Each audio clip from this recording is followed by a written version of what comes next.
Today on Public Eye News, Attorney General Dana Nessel joins a multi-state lawsuit to protect the Department of Education. But first, we'll have everything you need to know about the new rehabilitation program introduced at Aspirus Keweenaw. Coming up, I will have your weather forecast where we'll look into conditions for the next couple days. And later, I will also bring you today's sports breakdown. I'm Reed Hall. And I'm Dylan Dubé, and this is Public Eye News.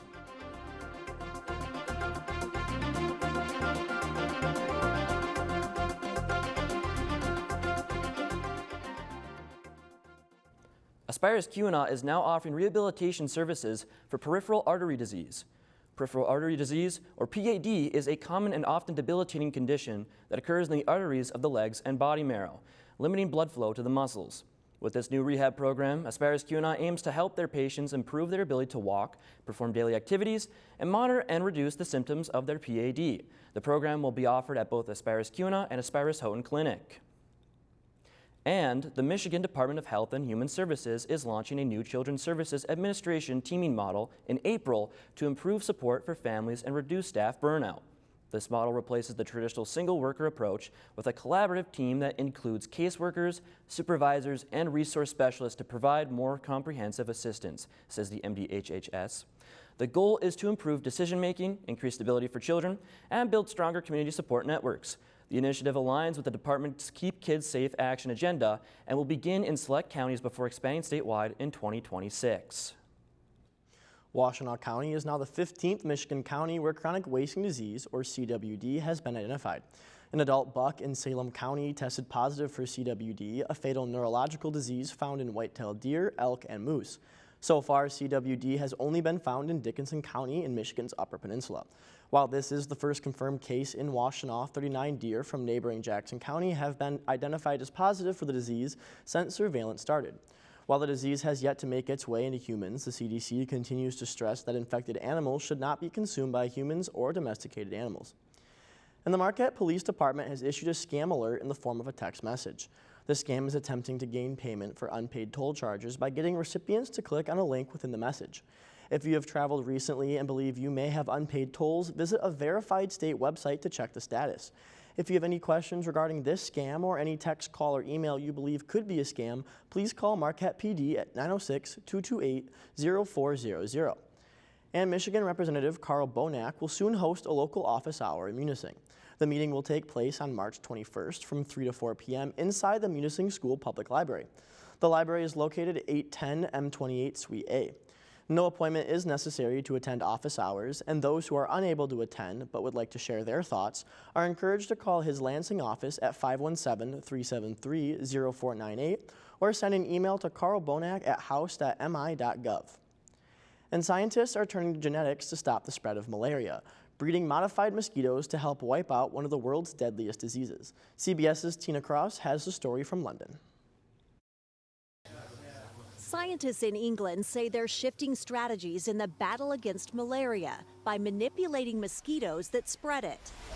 They're engineering the insects to slow the growth of parasites in their gut that cause the disease. What we have done here is to make the mosquitoes not being infected with malaria. So they cannot be infected with malaria, they cannot transmit malaria. The genetic modification uses genes taken from the honeybee and the African clawed frog to stunt the growth of the malaria parasite inside the mosquito.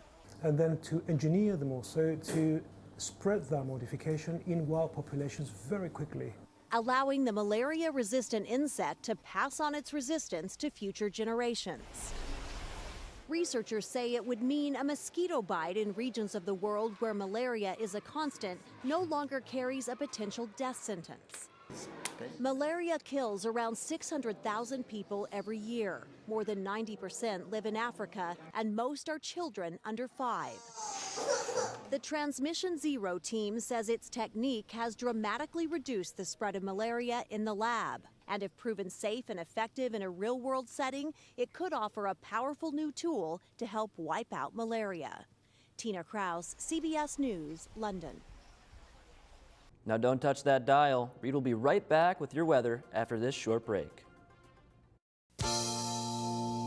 You'd recognize him anywhere. He's one of the most iconic and memorable personalities on public television. I love Bob Ross, and I miss him too. Anyway, Bob Ross, you all know him, you all love him. How are you guys? Do we have some Bob Ross fans in the building? Bob rose to the status of pop culture icon. I have never seen a squirrel this big. Thursday night at 9 on WNMU TV. Welcome back. I'm Reed here, this time with your Public Eye weather update. If we take a look behind me at the Academic Mall, an overall beautiful day outside, sunny skies, blue skies, and most of the snow here in the Academic Mall has gone away. Now taking a look around the UP where those sunny skies persist all across the Upper Peninsula. If we start up in Houghton, it is 47 degrees. Out in Ironwood, it is 51. Down in Iron Mountain, it is 52. And in Menominee, it is 50. If we take a look towards the east side of the Upper Peninsula, in Escanaba, it is 47. Manistee is 41. Up in the Sioux, it's 42. And back here in lovely Marquette, it is 44 and sunny. If we take a closer look at our conditions, winds are out of the east-northeast at 8 miles an hour, and our barometric pressure is 29.93 inches and falling.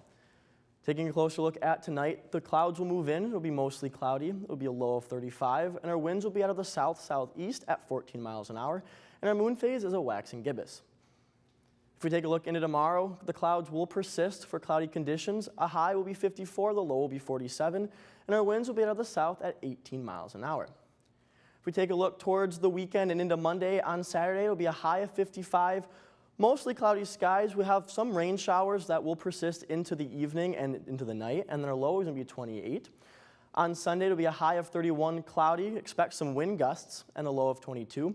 And on Monday, it'll be a high of 42, a low of 31, and mostly cloudy skies.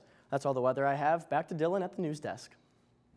Thanks for that weather report, Reed. It's nice to have the sun starting to peek out and giving us some warmer weather. Now, taking a look at some statewide news. Pete Buttigieg announced that he will not be running for Senate in Michigan. Since his role of transportation secretary under the Biden administration ended late January, Buttigieg has been carefully considering his next move. This included a serious look into the open Senate seat in Michigan following Gary Peters' unexpected announcement earlier this year, stating he won't seek re-election in 2026. Rather than applying for the Senate, credible sources predict Buttigieg is seeking out a much more prominent role as the Democratic Party's potential 2028 presidential nominee. Michigan State Senator Mallory McMarrow is now the expected candidate, as it is presumed she will propose a Democratic bid for Senate in April, according to two sources with direct knowledge.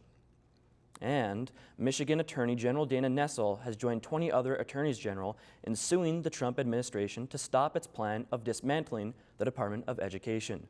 The Trump administration announced a workforce reduction of 50%, which would cripple the Department of Education, or DOE, which provides essential resources to millions of students, including those with disabilities and from low-income families. Nessel argues that this move is illegal and unconstitutional, as the DOE is a congressionally authorized agency vital to public education. The lawsuit warns that eliminating DOE functions would harm students by reducing funding, gutting civil rights protections, and complicating financial aid access. The coalition seeks a court order to block the administration's efforts and preserve the DOE's role. In Washington, D.C., President Donald Trump meets with the head of NATO, and this comes after Canada and the European Union announced countermeasures to U.S. tariffs on all steel and aluminum imports. CBS News' Jared Hill has more.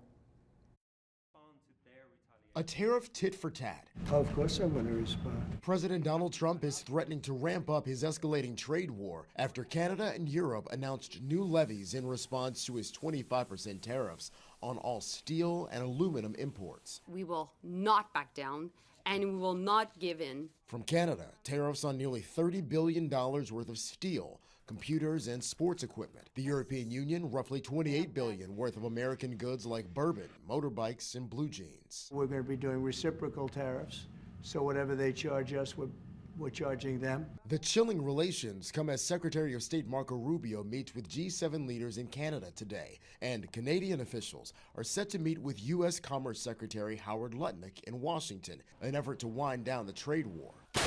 On Russia's war on Ukraine, Moscow is now waiting on details of the U.S. brokered 30-day ceasefire.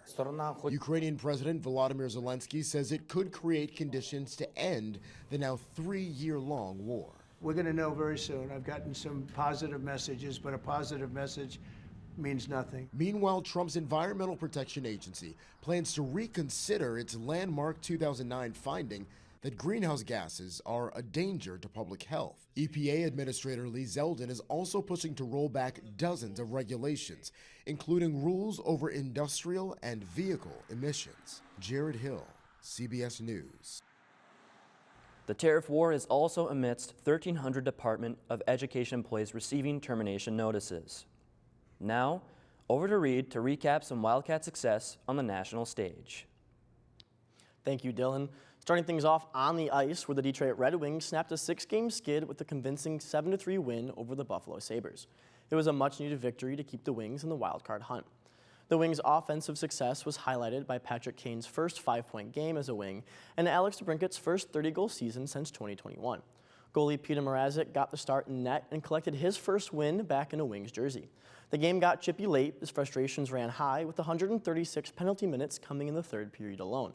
11 game misconducts were handed out, including one to former Wildcat Dominic Shine, who dropped Sabre Bowen Byram to the ice in seconds before having choice words for the Buffalo bench on his way off the ice. And taking things over to the pool, where the NMU men's and women's swim and dive teams found much success at the NCAA championships. On the men's side, it was Leo Knowles who took home a bronze medal and a first-team All-America honor after his podium finish in the 50-meter freestyle. The men's 200-meter medley relay team also received second-team All-American. On the women's side, it was Annika Wright and Kalina Siglinski earning second-team All-America honors in the 1,000-meter freestyle and 1-meter dive, respectively. The women's 200-meter medley relay team also took home second-team All-America honors. The NCAA championships continue today and into the weekend, and you can find daily updates on NMU Athletics' website or by following NMU Swim and Dive on social media. And sticking with NMU success, this time on the slopes, where Kyan Hopke and Aaron Grislak were named All-Americans in giant slalom. Hopke led the Wildcats, finishing 5th to earn first-team honors, while Grislak came in 11th, just one spot shy of the top 10. It was the morning run that gave the Cats the most difficulty, as each skier was faced with blustery snow and limited visibility. The morning run resulted in a total of 39 DNFs. The Cats finished 3rd in team scoring, behind only Rocky Mountain College and Babson College. For the women, they are currently competing in the slalom this afternoon after a successful giant slalom on Tuesday. That's all I have for sports. Now for a short break. Asking tough questions to those in power.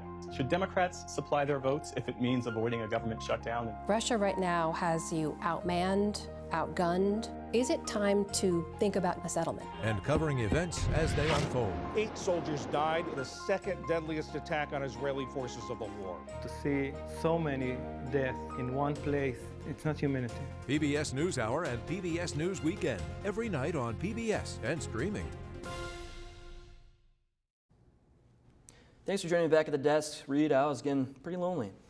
Now taking a look at some on-campus activities. The brilliant Beijing guitar duo will be performing at NMU tomorrow. Meng Su and Yameng Wang have been praised globally for their skill, and tomorrow they will take their talent to NMU's Reynolds Recital Hall. The concert begins at 7:30, and tickets are $12 for general admission and free for NMU students and anyone under 18. And come experience Midnight Madness, a unique late-night climbing event with lasers, music, and headlamps at the Outdoor Recreation Center. The event will begin at 10 p.m. tonight, with the lights shutting off at 11 p.m. for an hour of dark climbing. The event is open to all 18+, free for PEEF members, while non-members can purchase a day pass by 10 p.m. to join the fun. Well, Dylan, do you plan on going to Midnight Madness tonight? Yeah, I think I should probably give it a try. I mean, as a baby, I was always climbing out of my crib in the dark, so I'd probably be a natural. You bet. Honestly, probably are going to be a natural. I mean, that's all the time we have today on Public Eye News, though. I'm Reed Hall. And I'm Dylan Dubé. We'll see you tomorrow.